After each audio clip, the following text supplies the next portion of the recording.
Hello and welcome to this webinar called Why Offer Level 3 Mathematical Studies, which is AQA's Core Maths qualification. My name is Carly Hayton and I'm a curriculum manager here in the maths team at AQA. So I've been at AQA for 14 years and I've been in the maths team for 12 of those years. As it says on the slide, I've led the stakeholder engagement for A-level maths and further maths when they were developed more recently, and also for Core Maths, which became Level 3 Mathematical Studies. And I'm currently working on a number of resources for GCSE maths, as well as for this qualification, and for level 2 further maths as well. So what is core maths? So core maths is a qualification designed to be taken post 16. So it's for students who've already got their grade 4 or above in GCSE. It's around half the size of an A-level with 180 guided learning hours. It's designed to develop mathematical skills and thinking. It was originally designed to be sat over 2 years, but it's more popular now to be taught just over one. In 2023, just under 6,500 students did it at age 17 or under, which implies a 1-year post-16 course. That's 64% of the entry.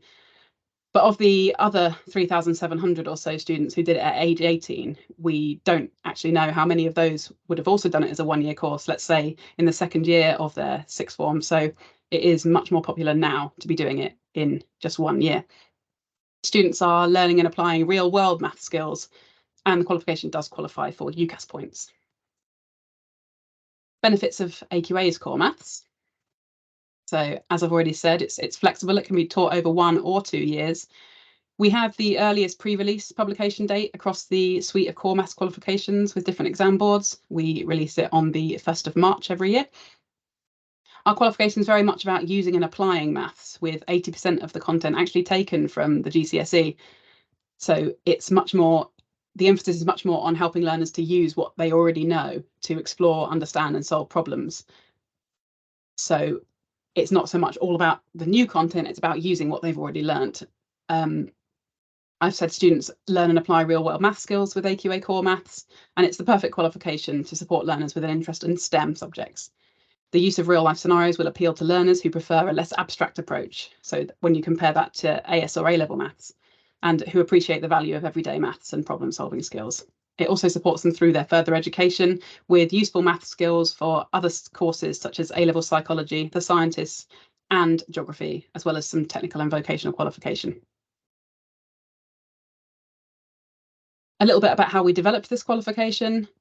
We consulted with teachers from over 75 different schools and colleges, with lots of different centre types within there, including those who are offering the tech back. We consulted with a number of higher education institutions. Again, there was a big mix, including Russell Group and more traditional universities, and then those that are more vocationally focused as well. And we also consulted with a number of different departments, including maths, social sciences, the sciences, geography, and education and technology. We had some industry representatives within our stakeholder group with a mix of sectors, including multinational and national companies. And of course, we consulted with subject associations. Throughout the development, we were really open. We shared our ideas and draft materials with anyone who was interested, and this led to content which teachers say is relevant to life, feels grounded in the student, and applies to all careers. We have 10 years experience of offering level 3 freesounding maths qualifications and the A-level use of maths qualification.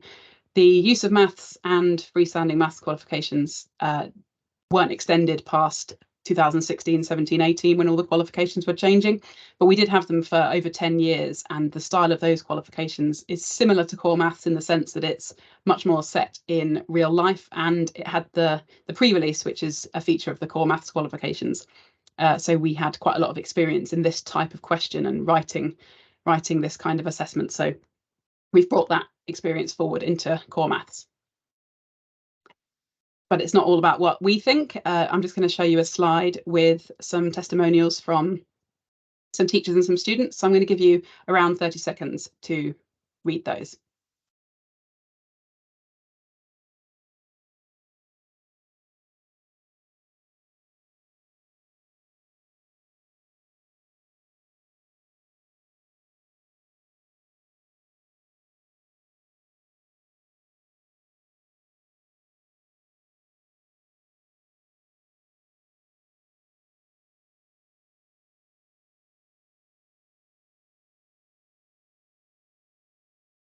A little bit now about the exams and content.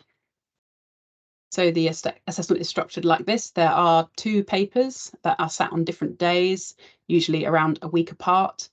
So there's a compulsory paper, paper 1, that everybody who is sitting the qualification sits. It's an hour and a half, it's worth 60 marks, calculator allowed, there's a formula sheet provided. The pre-release material is available from the 1st of March, and there's a good mix of question types, a realistic context, and there's no optional questions. Paper 2 follows a similar format with a lot of those features I just listed, but the papers are optional. You choose from 3 different papers, and we decided to make that optional choice at the point of entry rather than giving the paper as a whole and the students choosing the exam, because we had strong evidence that students make poor choices on exam day between different options. So the choice is made ahead of time at entry, and hopefully they've only been taught the option that they're going to be examined on. So the common content here is analysis of data, personal finance, and estimation, all feature in that compulsory first paper. And then critical analysis of given data is in paper 2. It's the very first 3 questions of paper 2 is common across all 3 options, and we use that as the benchmark to make sure that the 3 options are at the same standard. So everyone has studied the same, has answered the same questions on critical analysis of data there. These were very much seen by our stakeholder group, by teachers, higher education and industry as topics that all students should have confidence and competence in further study and later in their working life. So that's how we came upon that common content. And then in paper 2, the students are choosing between statistics, critical path and risk analysis, and graphical techniques.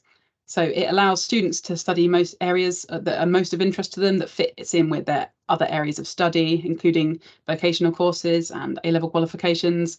But it allows teachers to teach the topics that suits their expertise best. So you can very much pick which one is more interesting to you.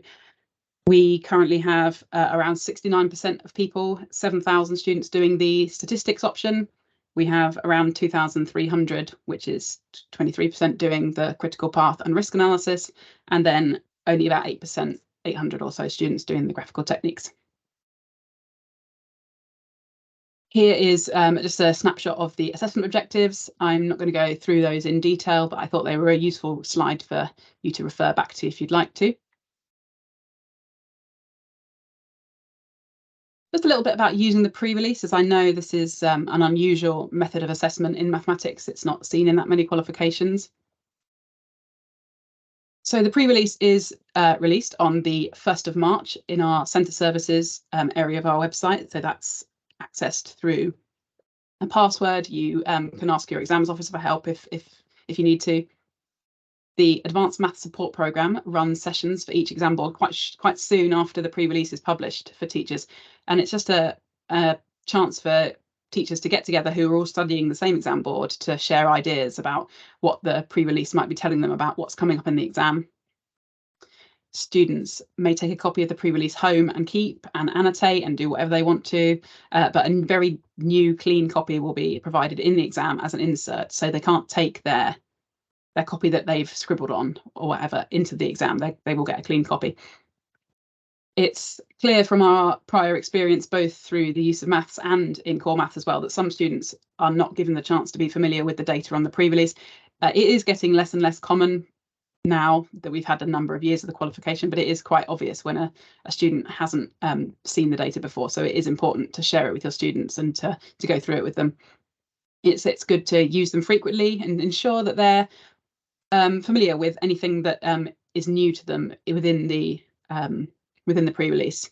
An example we had from when we did use of maths was we referred to placebos, and although most adults are very familiar what the word placebo means, to a 16, 17-year-old, that's a new technical word. So it's important to go through and let the students have the opportunity to ask questions. And let the students research more about it in their own time if they want to, and if it's appropriate, because they might find things that you hadn't even thought of as well. So it's good to consider what else might we introduce in the exam. So we might give you a load of data on, for example, currencies, but then when we're asking the exam question, we might include a different currency that's not listed. So you've had the opportunity in lessons to play about with a few of the currencies, but then we present a new one. So yeah, what else might we introduce in the exam? There's often questions criticising bits of the pre-release where the data hasn't been presented as well as it could be. So what criticisms could you make of the data to prepare your students to answer those kinds of questions in the exam? And what questions might we ask using the data and information given? And those AMSP sessions that I mentioned are really, really well run and well attended with lots of ideas shared. So I'd really recommend attending one of those if you can.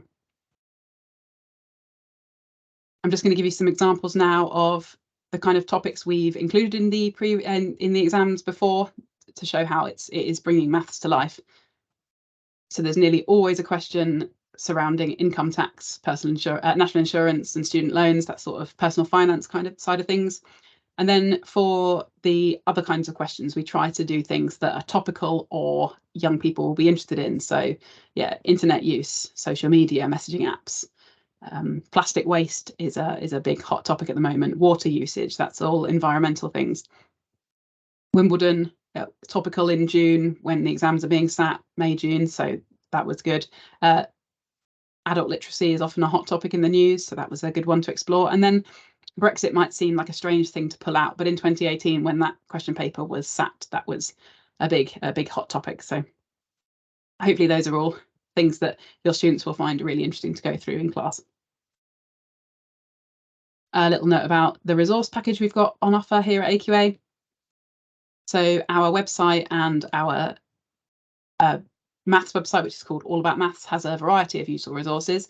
We have all this behind a login page, so any teacher can sign up for free, but we do ask that you use your school email address so that we don't clean you out later. We go through our membership quite often to make sure it's only teachers that are accessing these materials so that you can be safe in the knowledge that you're using them blind with your students, that they haven't seen them before.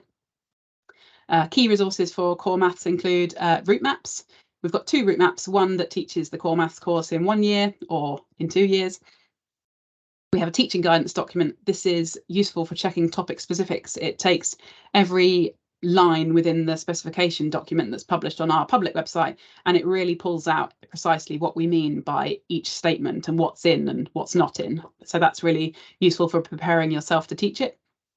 We obviously have all the past papers going back to 2016, the practice papers, the specimen papers and mark schemes, both for this specification, but we also have all of the ones from Use of Maths and the freestyling maths qualifications that provide similar style questions. We have our mock analyzers. This is a useful spreadsheet tool for analysing performance on past question papers, and they also contain fully correct solutions and examiner comments that could be shared with students who at this age are studying alone often and analysing their performance alone. We also have some lesson plans and other supporting resources. And then we have a spreadsheet of maths content in other A-levels. This is where we've picked out the 10 most common A-levels that sat with core maths, such as geography, biology, chemistry, psychology.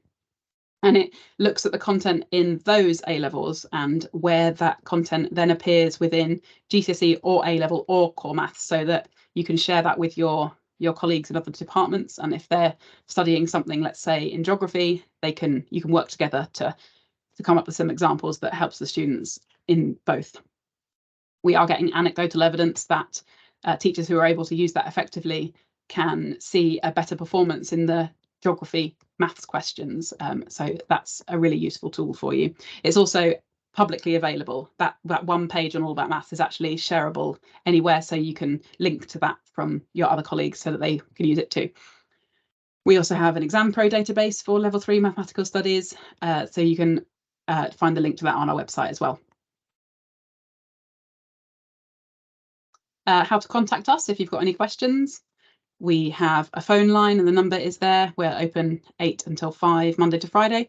We also have an email address that reaches direct to us. And we also have a Twitter account that we use to talk about everything we've got going on. So I'd recommend giving that a follow. And just thank you very much for watching this webinar, and good luck. If you've got any questions, you can contact us, and I hope you enjoy teaching this course. Thank you.